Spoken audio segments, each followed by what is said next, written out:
Bonjour Alice Cordier. Bonjour Liselotte, comment allez-vous Très bien et après ce vous? week-end ensoleillé? Très bien. Ma chronique ce matin va être un petit peu une chronique de petits potins politiques, je dois bien l'avouer, mais au fond de nous, on aime tous un petit peu ça. Vous avez peut-être entendu parler de la sortie de l'enquête La Meute, enquête sous forme de livre réalisée par deux journalistes plutôt de gauche qui plus est. Je ne viens pas particulièrement en faire la promotion. Les journalistes sont d'ailleurs du monde. Elles ne seront pas plus mes amies après ça, mais je dois avouer que découvrir l'arrière-cour est toujours assez croustillant. Dans ce parti qui se veut être le parti le plus féministe de tous les partis, au point que certaines de leurs députées vont jusqu'à livrer des pilules abortives en Pologne, les femmes ne sont pourtant pas toujours les mieux traitées. Je vais notamment vous raconter l'histoire de Fatima Benomar.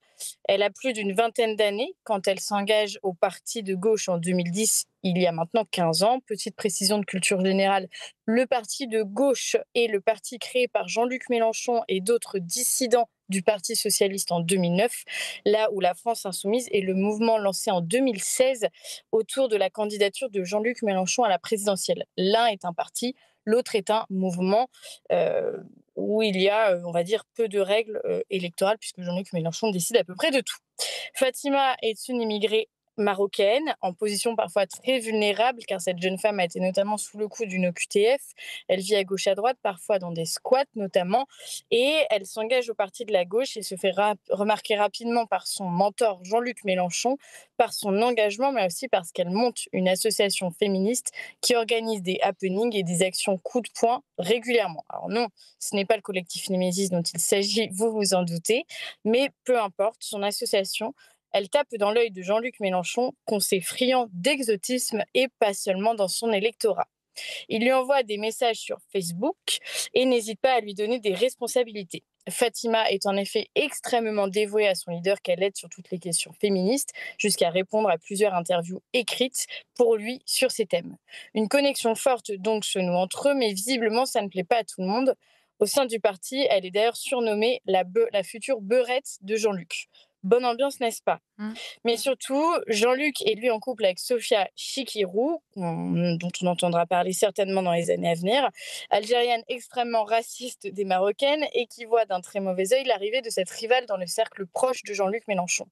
Encore bonne ambiance. La cabale commence donc, notamment au niveau des présidentielles. Fatima, du jour au lendemain, se verra interdite l'accès à Jean-Luc Mélenchon sans aucune raison.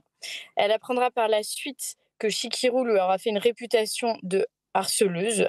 Fatima harcèlerait en effet sexuellement donc le leader suprême et serait donc dangereuse vis-à-vis de lui. Amusant quand on apprend que ce dernier lui envoie des messages comme je te trouve craquante ou encore il y a toujours eu quelque chose entre nous à chaque fois qu'il s'éloigne de Chikirou. Cette dernière n'hésite donc pas à insulter directement Fatima d'objets sexuels dès qu'elle le peut et arrivera finalement à ses fins en coupant totalement Jean-Luc Mélenchon de la jeune femme, tout en imposant le règne du silence dans le parti, laissant la pauvre Fatima sur le bas-côté, incapable de comprendre ce qui lui arrive. Le coup de grâce arrivera après que Fatima ait voulu faire savoir ce qui lui était arrivé en écrivant 2 mails en interne, elle dénonçant d'ailleurs le racisme de Sofia Chikirou notamment, et notamment aussi son sexisme. Elle recevra donc de Jean-Luc Mélenchon, grâce à tes mails et aux récits qu'ils contiennent, tu viens de remporter une grande victoire.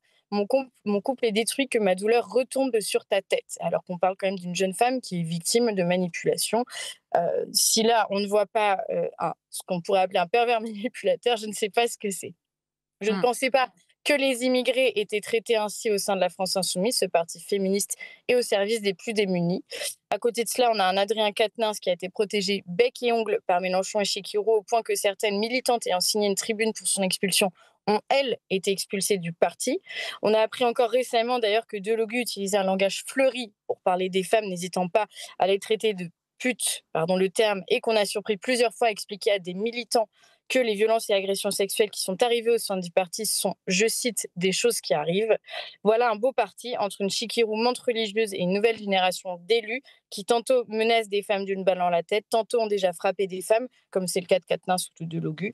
Tout ça sous le regard bienveillant d'une Manon Aubry ou d'une Mathilde Panot qui vont expliquer à d'autres États comment gérer leur politique féministe. Voilà, c'était tout pour moi ce matin. N'hésitez pas, si vous voulez avoir mon PDF, puisque je n'ai pas forcément envie que vous achetiez cela. J'espère que cela vous a plu. Merci Alice Cordier pour cette chronique.